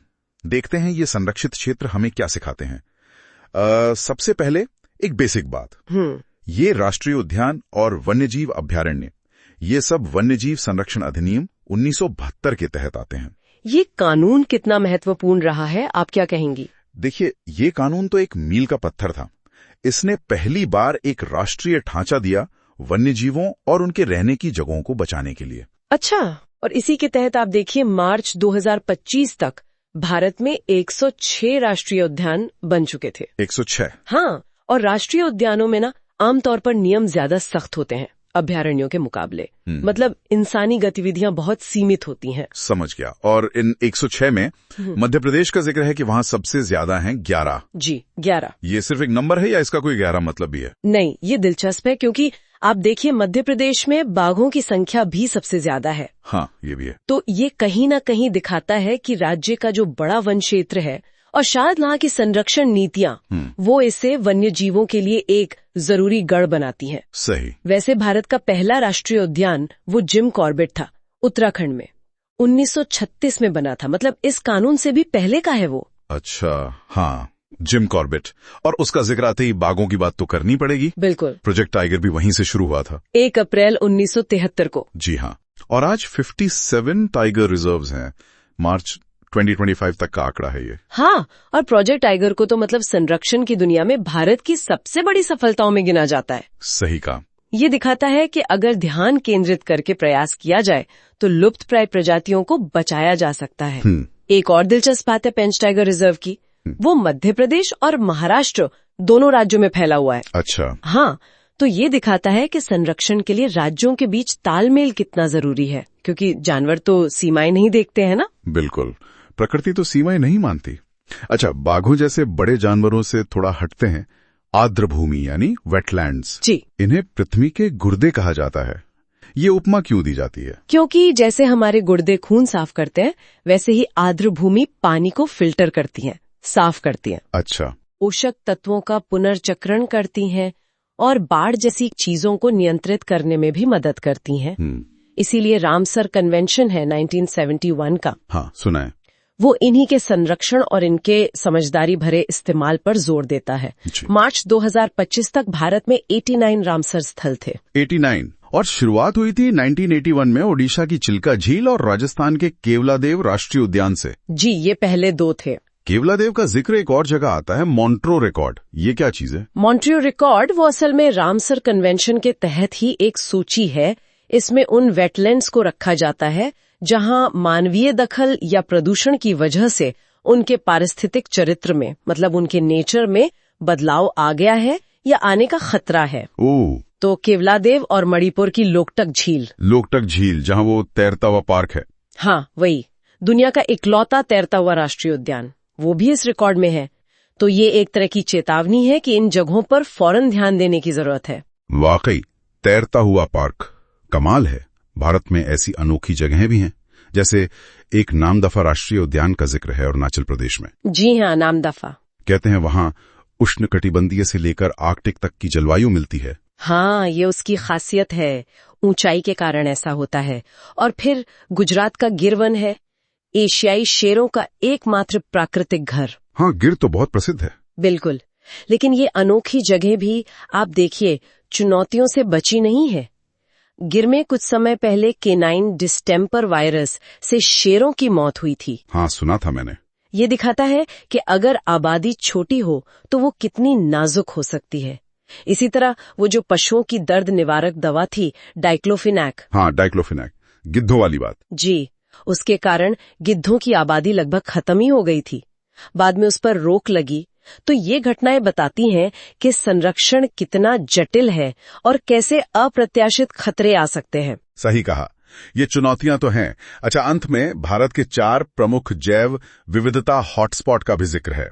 पूर्वी हिमालय, पश्चिमी घाट, इंडो बर्मा क्षेत्र और सुंडालैंड, जिसमें निकोबार द्वीप समूह आता है। जी, हॉटस्पॉट होने का ठीक मतलब क्या है? हॉटस्पॉट उन इलाकों को कहते हैं जहां पौधों और जानवरों की ऐसी प्रजातियां बहुत ज्यादा संख्या में मिलती हैं जो दुनिया में और कहीं नहीं पाई जाती।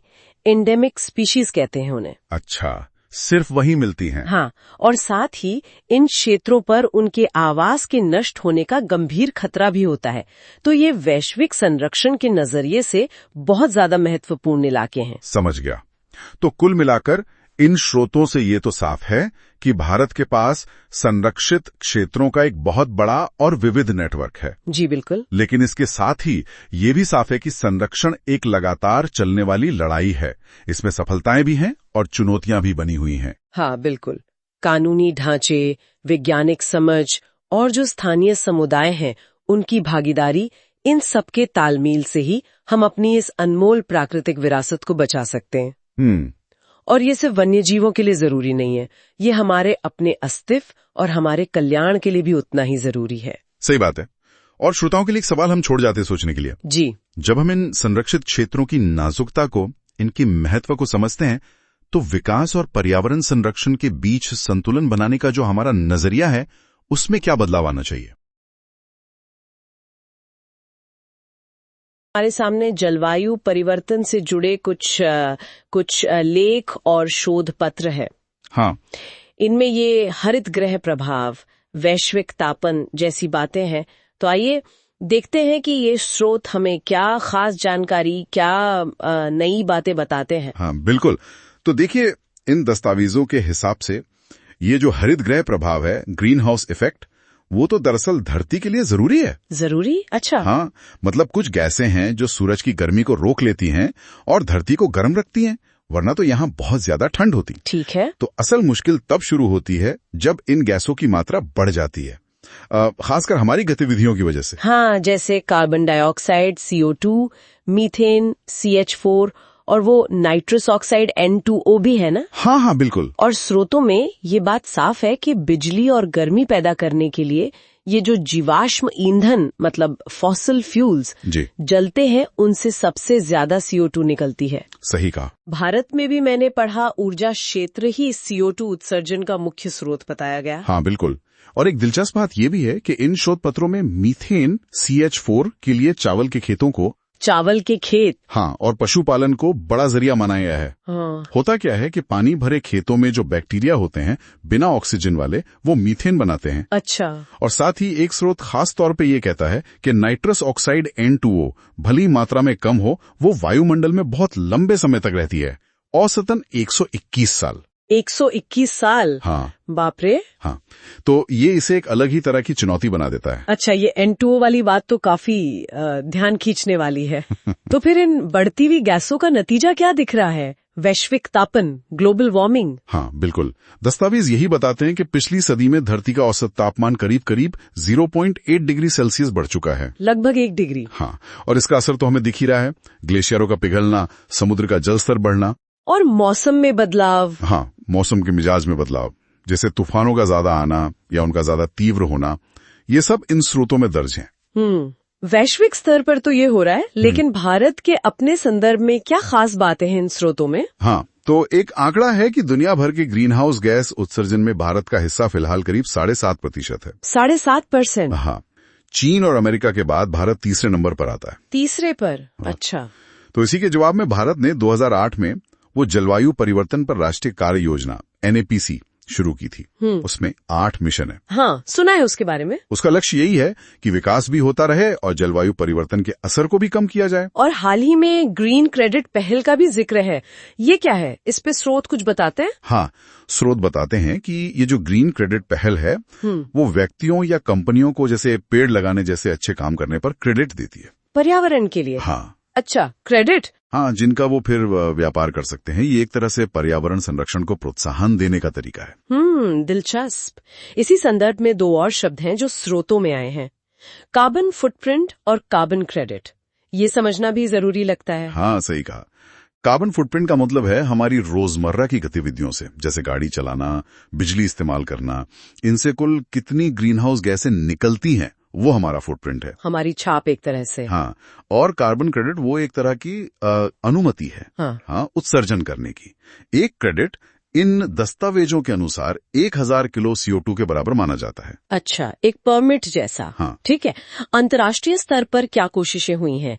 स्रोत इस पर क्या कहते हैं? स्रोत 1992 के रियो पृथ्वी शिखर सम्मेलन का जिक्र करते हैं। वो इस दिशा में पहला बड़ा कदम था। हाँ, रियो समिट। और IPCC यानी जलवायु परिवर्तन पर जो अंतर सरकारी पैनल है, उसकी रिपोर्टें लगातार ये कहती हैं कि उत्सर्जन में तेज और गहरी कटौती की जरूरत है, बहुत जरूरत है। लेकिन ये हो क्यों नहीं पा रहा फिर? हाँ, वही मुश्किल है। अलग अलग देशों के बीच, खासकर विकसित और विकासशील देशों के बीच आर्थिक असर और जिम्मेदारी को लेकर सहमति बनाना हमेशा से चुनौतीपूर्ण रहा है। ये बात इन सूत्रों से भी पता चलती है। तो कुल मिलाकर इन दस्तावेजों से ये तस्वीर उभरती है कि हमारी गतिविधियां, ये ग्रीन हाउस गैसें, बढ़ता तापमान और जलवायु परिवर्तन, ये सब आपस में जुड़े हुए हैं। बिल्कुल। और भारत जैसे देशों के लिए विकास की रफ्तार बनाए रखना और पर्यावरण को बचाना, ये एक बहुत बड़ी चुनौती है। हाँ, और ये सिर्फ सरकारों का काम नहीं है, इसमें हम सबकी भागीदारी जरूरी है। स्रोतों में कुछ जटिल बातें भी हैं, जैसे कार्बन निषेचन। कार्बन निषेचन ये क्या है? हाँ, मतलब जहां बढ़ा हुआ CO2 कुछ हद तक पौधों को तेजी से बढ़ने में मदद कर सकता है। ये दिखाता है कि जलवायु प्रणाली कितनी पेचीदा है, इसके सीधे सीधे समाधान नहीं है। अच्छा। हाँ, पर यह भी साफ है कि इस छोटे से फायदे के मुकाबले जलवायु परिवर्तन के जो नकारात्मक असर है वो कहीं ज्यादा गंभीर हैं। ये बात तो है। और अंत में एक सवाल मन में आता है, इन स्रोतों में जो उत्सर्जन के इतने विशाल आंकड़े हैं और अंतर्राष्ट्रीय चुनौतियों का जिक्र है, उनको देखते हुए क्या व्यक्तिगत स्तर पर हम अपनी जीवन शैली में जो छोटे मोटे बदलाव करते हैं, क्या वो वाकई इस बड़ी समस्या से निपटने में कोई मायने रखते हैं? सोचने वाली बात है। हाँ, इस पर सोचने के लिए आपको छोड़ जाते हैं। आज हम बात कर रहे हैं ऊर्जा संसाधनों पर। हमारे पास कुछ दस्तावेज है, आइए देखते हैं भारत की ऊर्जा कहानी ये क्या बताते हैं। समझने की कोशिश करते हैं कि कौन कौन से स्रोत हैं हमारे पास और भारत के लिए इनका क्या मतलब है। मोटे तौर पर तो 2 ही है ना, नवीकरणीय और अनवीकरणीय। जी बिल्कुल। और इन दस्तावेजों के हिसाब से देखें जनवरी 2025 के आंकड़े, तो तस्वीर काफी दिलचस्प है। कुल ऊर्जा उत्पादन में सबसे बड़ा हिस्सा लगभग 52.74% वो अभी भी जीवाश्म ईंधन यानी फॉसिल फ्यूल्स का है। 52%? मतलब कोयला, पेट्रोल, डीजल पर हम अभी भी काफी निर्भर हैं। लेकिन दूसरा नंबर किसका है? हाँ, और यही चौंकाने वाली बात है। दूसरे नंबर पर 21.52% के साथ सौर ऊर्जा है। 21% सौर ऊर्जा? ये तो वाकई बहुत बड़ा जंप लगता है। बिल्कुल। और दस्तावेज इशारा करते हैं कि ये पॉलिसी सपोर्ट और कीमतें कम होने का मिलाजुला असर है। सौर ऊर्जा जो सूरज से मिलती है, नाभिकीय संलयन से, ये न सिर्फ कभी ना खत्म होने वाली है, बल्कि शायद सबसे साफ भी, कोई प्रदूषण नहीं। और पर्यावरण के लिहाज से तो ये बेहतरीन है। फिर वो जल चक्र वगैरह में भी तो सूरज की ही भूमिका है। हाँ हाँ बिल्कुल, और इसका असर अब दिखने भी लगा है। जैसे दस्तावेज बताते हैं, दीव का 100% सौर ऊर्जा पर चलना। हाँ, मैंने भी पढ़ा। और कोची एयरपोर्ट, दुनिया का पहला पूरी तरह सोलर पावर्ड एयरपोर्ट, ये तो बहुत बड़ी बात है। जी, ये सिर्फ उदाहरण नहीं है, ये दिखाते हैं कि बदलाव हो रहा है। और आम लोगों के लिए भी चीजें हैं, जैसे नेट मीटरिंग। अच्छा, ये क्या है नेट मीटरिंग? मतलब अगर आप अपनी छत पर सोलर पैनल लगाते हैं तो जितनी बिजली इस्तेमाल करते हैं वो ठीक है, जो फालतू बनती है वो ग्रिड को वापस बेच सकते हैं। अरे वाह, ये तो बढ़िया है। और वो घरेलू अंश आवश्यकता वाली बात। हाँ, डोमेस्टिक कंटेंट रिक्वायरमेंट या DCR। इसका मतलब है कि सोलर प्रोजेक्ट्स में कुछ हिस्सा देश में बने उपकरणों का ही इस्तेमाल करना होगा ताकि घरेलू उत्पादन को बढ़ावा मिले। समझ गई। और BEE स्टार लेबल तो अब हर जगह दिखता है, पंखे, गीजर, ट्यूबलाइट पर। हाँ, वो ऊर्जा बचाने के लिए। एक और दिलचस्प बात जो दस्तावेज में है, रेगिस्तान, उनका क्या? केवल 6 घंटे में सूरज जितनी ऊर्जा रेगिस्तानों पर डालता है वो पूरी मानव जाति की साल भर की खपत से ज्यादा है। क्या बात कर रहे हैं, इतनी ज्यादा? फिर हम इस्तेमाल क्यों नहीं कर पा रहे? चुनौतियां हैं, भंडारण यानी स्टोरेज की, फिर उस बिजली को दूर तक पहुंचाने की, जमीन की उपलब्धता, ये सब। पर क्षमता वो तो असीम है। क्षमता तो है। अच्छा, सौर ऊर्जा के बाद बात करते हैं जैव ईंधन, मतलब बायोफ्यूल्स की। 2018 की एक राष्ट्रीय नीति है इस पर। जी, और उस नीति ने इथेनॉल बनाने के लिए कच्चे माल का दायरा काफी बढ़ा दिया, जैसे गन्ने का रस, चुकंदर, मक्का, कसावा, यहाँ तक कि खराब गेहूं, टूटे चावल, सड़े आलू भी। मतलब खेती से जुड़े कचरे का भी इस्तेमाल हो सकता है। और बायोडीजल के लिए? उसके लिए जेट्रोफा, जिसे रतनजोत भी कहते हैं, और करंज यानी पोंगामियम पिन्नाटा, ये पौधे महत्वपूर्ण हैं। करंज तो पेट्रोपादप भी कहलाता है, सूखे इलाकों में उगता है। और इनके बीजों में तेल काफी होता है। हाँ, लिपिड की मात्रा ज्यादा होती है। दस्तावेज गन्ने को भी बायोडीजल के लिए काफी संभावना वाला मानते हैं। और एक और अनोखी चीज है समुद्री शैवाल से इथेनॉल। समुद्री शैवाल, एल्गी, हाँ, उससे इथेनॉल। हाँ, 2010 में भावनगर के CSMCRI ने प्रयोग किया था। 10% शैवाल वाला इथेनॉल और 90% पेट्रोल मिलाकर कार चलाई थी। कमाल है। लेकिन ये अभी चलन में क्यों नहीं है? देखिए, इसमें अभी उच्च स्तरीय तकनीक और पैसा बहुत लगता है। और अगर बहुत बड़े पैमाने पर शैवाल उगाएंगे तो समंदर के इकोसिस्टम पर क्या असर होगा, ये चिंताएं भी हैं। मतलब अभी ये महंगा सौदा है। तो विकल्प तो है, पर व्यवहारिक चुनौतियां हैं। चलिए अब बायोगैस पर आते हैं, गोबर गैस जिसे कहते हैं। सही कहा, ये भी एक बेहतरीन ईंधन है, खासकर गांवों के लिए। धुआं नहीं होता, ये बनता है जब गोबर, फसलों के अवशेष वगैरह को बिना ऑक्सीजन के सड़ाया जाता है। और इसमें मुख्य गैस मीथेन होती है, करीब 75% तक। जी हाँ, और सबसे बड़ा फायदा गैस तो मिलती है, जो बचा हुआ घोल होता है वो बेहतरीन जैविक खाद बनता है।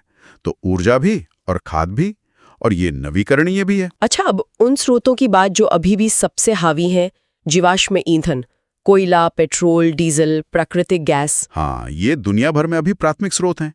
इनमें प्राकृतिक गैस को सबसे साफ माना जाता है, पर हैं तो ये सब अनवीकरणीय ही, मतलब इनके भंडार सीमित हैं। और ये बनते भी तो करोड़ों साल में है। बिल्कुल, और दिलचस्प बात यह है कि इनमें जो ऊर्जा जमा है वो भी मूल रूप से करोड़ों साल पहले सूरज से ही आई थी। सही कहा। अच्छा, इनके अलावा भूतापीय ऊर्जा का भी जिक्र है दस्तावेजों में, जमीन के अंदर की गर्मी। हाँ, जियोथर्मल एनर्जी, जैसे हिमाचल में मणिकरण एक उदाहरण है। भारत में इसकी संभावनाओं पर स्रोत मिले-जुले संकेत देते हैं, मतलब बहुत व्यापक स्तर पर शायद अभी नहीं। और फिर है परमाणु ऊर्जा, न्यूक्लियर एनर्जी। ये भी अनवीकरणीय है, और दस्तावेज में ये लिखा है कि भारत न्यूक्लियर सप्लायर्स ग्रुप यानी NSG का सदस्य नहीं है। इसका क्या असर पड़ता है? देखिए, NSG 48 देशों का समूह है जो परमाणु तकनीक और सामान के व्यापार को कंट्रोल करता है। सदस्य न होने से भारत को ईंधन और एडवांस तकनीक हासिल करने में थोड़ी दिक्कतें आती हैं। हालांकि भारत ने अलग से कई देशों के साथ समझौते किए हैं। समझ गई। और आखिर में वनों का भी जिक्र है, वो तो नवीकरणीय है ही। हाँ, और वो पर्यावरण की क्वालिटी भी सुधारते हैं। तो संक्षेप में, नवीकरणीय वो जो जल्दी फिर से बन जाएं, सौर, पवन, पानी, बायोमास, भूतापीय। और अनवीकरणीय कोयला, पेट्रोलियम, गैस, परमाणु ईंधन, जिनके भंडार सीमित हैं। तो कुल मिलाकर इस पूरी चर्चा और दस्तावेजों से यही लग रहा है कि भारत अभी भी जीवाश्म ईंधन पर काफी निर्भर है, लेकिन सौर ऊर्जा जैसे नवीकरणीय स्रोतों की तरफ एक बहुत तेज और साफ झुकाव है। बिल्कुल। और ये समझना अहम है कि हर स्रोत की अपनी जगह है, अपनी सीमाएं हैं। जैव ईंधन एक विकल्प है, पर उसकी अपनी चुनौतियां हैं। बायोगैस गांव के लिए बहुत उपयोगी है। परमाणु और भूतापीय की भी अपनी भूमिका हो सकती है। भविष्य शायद किसी एक जादुई स्रोत में नहीं, बल्कि इन सब का एक सही, एक संतुलित मिश्रण अपनाने में है। तो चलिए इसी सोच के साथ आज की बात खत्म करते हैं। एक सवाल सबके लिए छोड़ जाते हैं, ऊर्जा सुरक्षा भी चाहिए और पर्यावरण भी बचाना है, तो क्या रास्ता किसी एक सर्वश्रेष्ठ स्रोत का है, या फिर कई सारे स्वच्छ और नवीकरणीय स्रोतों को मिलाकर एक व्यावहारिक रणनीति बनाना ही सबसे सही होगा? आज हम पर्यावरण और पारिस्थितिकी से जुड़े कुछ अहम मुद्दों पर बात करेंगे। हमारे पास कुछ नोट्स और रिसर्च हैं, खास तौर पर पानी से जुड़ी चुनौतियों पर, जैसे प्रदूषण, अम्ल वर्षा और इन्हें बचाने के तरीकों पर। जी, तो चलिए देखते हैं इन स्रोतों में क्या जानकारी है और समझने की कोशिश करते हैं कि असल में क्या हो रहा है हमारे पानी के साथ। बिल्कुल। सबसे पहले तो पानी का प्रदूषण। ये तो शायद हम सब जानते हैं कि ये ज्यादातर मानवीय गतिविधियों का ही नतीजा है। मतलब हमारे काम करने के तरीकों से पानी के स्रोत दूषित हो रहे हैं। हाँ, और उनका इस्तेमाल मुश्किल होता जा रहा है। इन नोट्स में एक चीज मुझे थोड़ी चौंकाने वाली लगी। जब पानी में फास्फोरस या नाइट्रोजन जैसे पोषक तत्व, मतलब न्यूट्रिएंट्स, जरूरत से ज्यादा हो जाते हैं, तो काई, मतलब एल्गी, वो एकदम से बहुत तेजी से बढ़ने लगती है। इसे एल्गल ब्लूम कहा गया है। हाँ, बिल्कुल सही। और यही जो पोषक तत्वों का बढ़ना है ना, इसी को सुपोषण या यूट्रोफिकेशन कहते हैं। यूट्रोफिकेशन। अच्छा जी। सुनने में शायद लगे कि पोषक तत्व बढ़ रहे हैं तो अच्छा ही होगा, पर होता ये है कि ये जो एल्गी बढ़ती है, ये पानी में घुली हुई सारी ऑक्सीजन इस्तेमाल कर लेती है। तो जो पानी के अंदर जीव हैं, मछलियां हैं या दूसरे पौधे हैं, उनके लिए ऑक्सीजन बचती ही नहीं, तो एक तरह से उनका दम घुट जाता है। बाप रे। मतलब वो हरा भरा दिखने वाला तालाब या झील अंदर से बेजान हो सकती है। बिल्कुल। ये असल में पानी का पोषक तत्व संवर्धन है, जो उसके अपने ही इकोसिस्टम के लिए घातक हो जाता है। तो ये तो हुई सीधे पानी में मिलने वाली गंदगी की बात, लेकिन नोट्स में एक और चीज है, अम्ल वर्षा, एसिड रेन। जी। ये कैसे होती है? हवा से? हाँ, ये एक और बड़ा खतरा है। होता क्या है कि जब हम जीवाश्म ईंधन जलाते हैं, जैसे कोयला, पेट्रोल, डीजल या फिर थर्मल पावर प्लांट चलते हैं, अच्छा, तो उनसे सल्फर डाइऑक्साइड SO2 और नाइट्रोजन के ऑक्साइड्स NOx जैसी गैसें निकलकर हवा में जाती हैं। ओके। फिर ये गैसें हवा में मौजूद पानी, मतलब नमी, के साथ मिलकर एसिड बना लेती हैं। सल्फ्यूरिक एसिड H2SO4 और नाइट्रिक एसिड HNO3। ओह, तेजाब। जी। और जब बारिश होती है तो ये एसिड पानी के साथ घुलकर नीचे जमीन पर आता है। इसी को अम्ल वर्षा कहते हैं। ऐसी बारिश का pH मान 5.6 से भी कम होता है। 5.6 से कम मतलब काफी एसिडिक। हाँ, काफी। और इसका असर नोट्स बताते हैं कि स्वीडन, नॉर्वे जैसे देशों में ज्यादा है। जी, यूरोप के वो देश और कुछ एशियाई देश भी इससे काफी प्रभावित हैं। असर बहुत तरह का होता है। ये इमारतों को नुकसान पहुंचाता है, पत्थर को गला सकता है, जैसे अपने आगरा के ताजमहल को लेकर चिंता रहती है ना। हाँ, मथुरा रिफाइनरी की वजह से। बिल्कुल वही। ये मिट्टी की उर्वरता कम कर देता है और पानी में रहने वाले जीवों के लिए तो ये बहुत ही खतरनाक है। अब जरा अपनी नदियों पर आते हैं, खासकर गंगा नदी पर। नोट्स में इसके प्रदूषण का जिक्र है। सबसे बड़ा कारण क्या बताया गया है? देखिए, गंगा में प्रदूषण के कई कारण हैं, लेकिन इन स्रोतों के अनुसार जो सबसे बड़ा विलन है वो है औद्योगिक कचरा। मतलब फैक्ट्रियों से निकलने वाला जो गंदा पानी होता है बिना ट्रीटमेंट के। Industrial influence. जी। हालांकि शहरों का जो अनुपचारित सीवेज है, मतलब घरों का गंदा पानी और अध जले शवों को बहाना भी इसमें काफी योगदान देता है। और नोट्स में खास हिस्से का जिक्र है, कानपुर और प्रयागराज के बीच। हाँ, वहां पे बायोलॉजिकल ऑक्सीजन डिमांड यानी BOD सबसे ज्यादा पाई जाती है। BOD, ये क्या होता है? Biological oxygen demand. BOD एक तरह से पानी में मौजूद ऑर्गेनिक गंदगी का मापक है। आसान भाषा में कहें तो पानी में जितनी ज्यादा गंदगी होगी, उसे खत्म करने के लिए जो बैक्टीरिया होते हैं, हाँ। उन्हें उतनी ही ज्यादा ऑक्सीजन की जरूरत पड़ती है। तो अगर बीओडी ज्यादा है, इसका मतलब है कि पानी में बहुत ज्यादा गंदगी है और बैक्टीरिया उसे डिकम्पोज करने के लिए पानी की ज्यादातर ऑक्सीजन खींच रहे हैं। अच्छा, तो मतलब पानी में जीवों के लिए ऑक्सीजन कम बचती है, इसीलिए आप कह रही थी कि पानी बेदम हो जाता है। बिल्कुल, ज्यादा बीओडी मतलब ज्यादा प्रदूषण। और पीने के पानी का क्या हाल है? उसमें भी कुछ दिक्कतें बताई गई हैं। हाँ, वो भी एक चिंता का विषय है। भारत के कई हिस्सों में पीने के पानी के स्रोतों में आर्सेनिक, फ्लोराइड और यहाँ तक कि यूरेनियम जैसे हानिकारक तत्व पाए गए हैं। यूरेनियम भी? जी, फ्लोराइड की समस्या खासतौर पर भूजल यानी ग्राउंड वाटर में ज्यादा मिलती है। ये तो जमीन और नदियों की बात हुई। समुद्रों पे भी कुछ असर पड़ रहा है इस सब का? हाँ, समंदर भी बच नहीं पाए हैं। हो ये रहा है कि हमारे वायुमंडल में कार्बन डाइऑक्साइड यानी CO2 की मात्रा बढ़ रही है जी। और समंदर उस अतिरिक्त CO2 को सोख रहे हैं। जैसे कोल्ड ड्रिंक में CO2 घुलने से वो एसिडिक हो जाती है ना, हाँ। कुछ वैसा ही ज्यादा CO2 घुलने से समंदर का पानी धीरे धीरे ज्यादा एसिडिक हो रहा है। इसे महासागर अम्लीकरण या ओशन एसिडिफिकेशन कहते हैं। और इसका असर क्या होता है? इसका सीधा असर समुद्री जीवों पर पड़ता है, खासकर उन जीवों पर जिनका बाहरी खोल कैल्शियम कार्बोनेट का बना होता है, जैसे मूंगे की चट्टानें यानी कोरल रीफ्स या फिर सीप, घोंगे। एसिडिक पानी में उनके लिए अपना कवच बनाना या उसे मेंटेन करना मुश्किल हो जाता है। ओह, मतलब उनका कवच घुल सकता है। हाँ, बिल्कुल। और अंडमान निकोबार का उदाहरण भी दिया गया है नोट्स में। वहाँ हिंद महासागर का तापमान करीब 2 डिग्री सेल्सियस बढ़ने से कोरल ब्लीचिंग हुई थी। कोरल ब्लीचिंग मतलब मूंगों का रंग उड़ जाना? जी, और फिर उनकी बड़े पैमाने पर मृत्यु भी हुई। तापमान बढ़ना और एसिडिफिकेशन दोनों मिलकर समुद्री जीवन के लिए खतरा बन रहे हैं। ये तो वाकई बहुत गंभीर बात है। पूरा इकोसिस्टम खतरे में है। अच्छा, तो इन सब से निपटने के लिए क्या कुछ किया जा रहा है? कुछ समाधान, कुछ कदम? हाँ, कोशिशें तो चल रही हैं।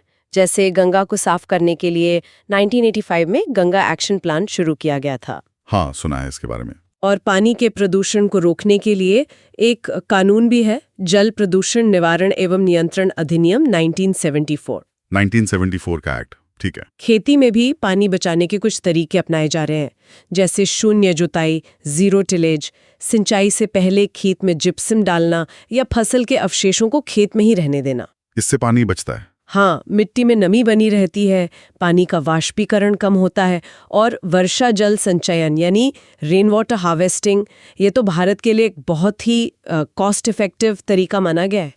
और राष्ट्रीय जल मिशन भी है, जिसका एक उद्देश्य है कि गंदे पानी को रिसाइकल करके दोबारा इस्तेमाल किया जाए और समुद्री पानी को भी पीने लायक बनाने की टेक्नोलॉजी को बढ़ावा दिया जाए। तो मतलब कोशिशें हो रही हैं, कानून भी हैं, तकनीकें भी हैं, लेकिन जो तस्वीर दिख रही है वो तो काफी चिंताजनक है। चाहे वो नदियों का प्रदूषण हो, एसिड रेन हो या फिर समंदरों का बदलता हुआ रसायन। जी बिल्कुल, गंगा का हाल या जैसे दामोदर नदी को तो जैविक मरुस्थल तक कहा जाता है, ये सब बहुत चिंता की बातें हैं। सुपोषण और महासागर अम्लीकरण ये ऐसी प्रक्रियाएं हैं जो धीरे धीरे पूरे जलीय पारिस्थितिकी तंत्र को बदल रही हैं। पर जैसा आपने कहा, समाधान मौजूद है। जरूरत है उन्हें सही तरीके से और बड़े पैमाने पर लागू करने की। और ये भी समझना जरूरी है कि पानी का चक्र कितना जटिल है। जमीन के नीचे का पानी, नदियों का पानी, सब आपस में जुड़ा हुआ है। सही कहा। और आज की इस पूरी बातचीत के बाद एक सवाल या कह लें एक विचार मन में आता है। ये जो नोट्स और रिसर्च हमने देखे, ये बताते हैं कि पृथ्वी पर जितना भी मीठा पानी है, उसका 1% से भी कम हमारे लिए आसानी से उपलब्ध है। हाँ, बहुत कम। जरूरत से ज्यादा निकाल भी रहे हैं और प्रदूषित भी कर रहे हैं। इसे बचाने के लिए हम अपने अपने स्तर पर या समुदाय के तौर पर और क्या अलग या ज्यादा असरदार कदम उठा सकते हैं, ये सोचने वाली बात है। बिल्कुल, इस पर सोचना और अमल करना बहुत जरूरी है।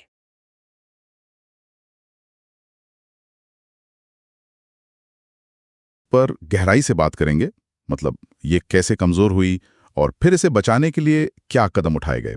हमारे पास कुछ पर्यावरण और पारिस्थितिकी से जुड़े नोट्स हैं और पाठ्यपुस्तक के अंश भी। हाँ बिल्कुल, और ये बहुत ही दिलचस्प कहानी है पर्यावरण के नजरिए से।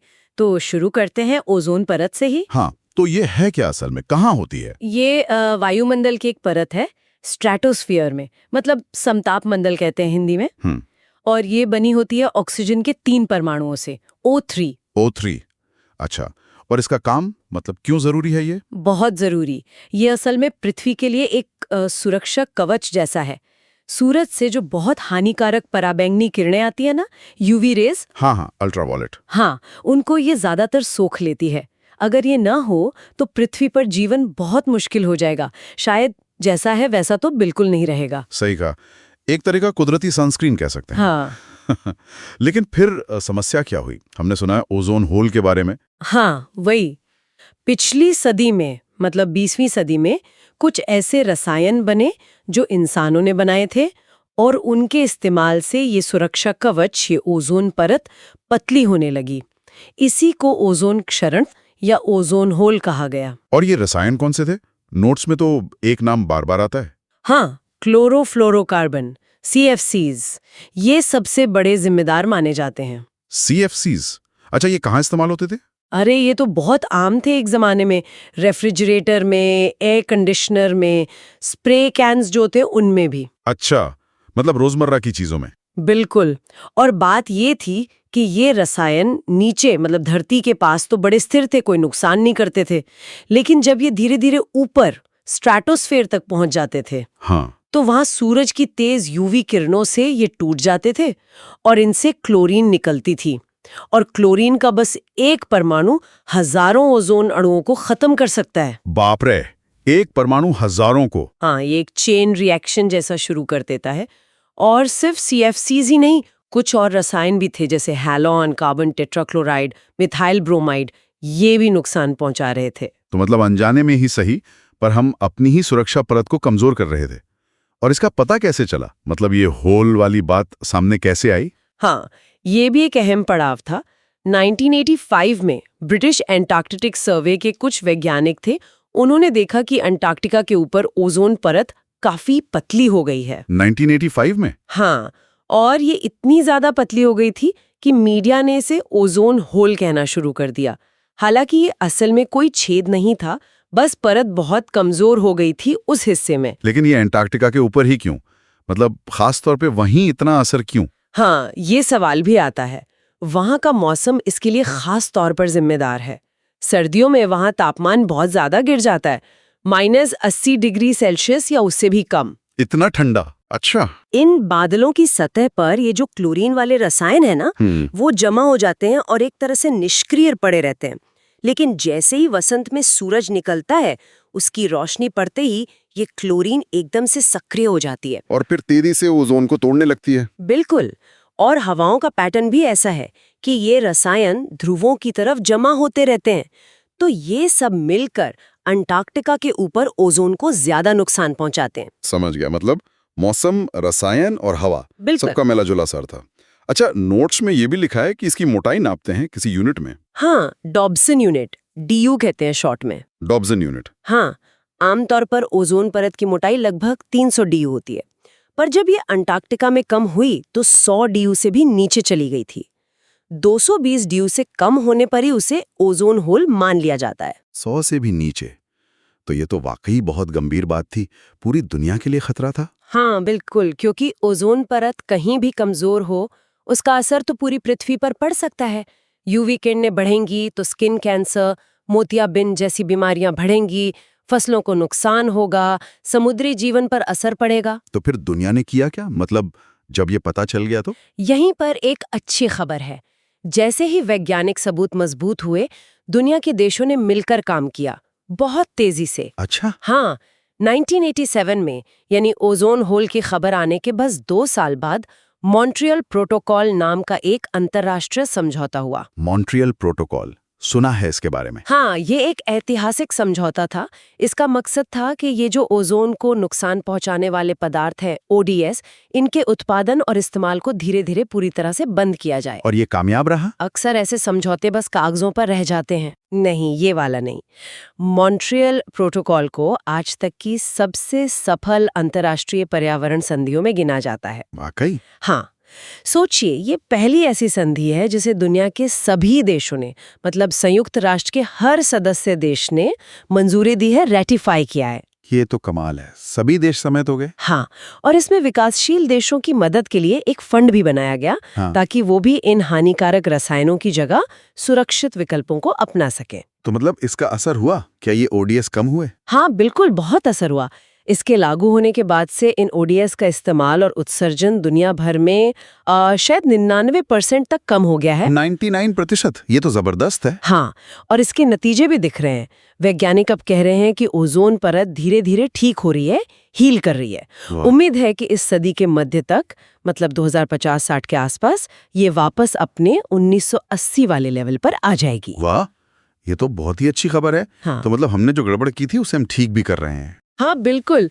और इसीलिए हर साल 16 सितंबर को विश्व ओजोन दिवस मनाया जाता है, इसी सफलता को याद करने के लिए और लोगों को जागरूक रखने के लिए।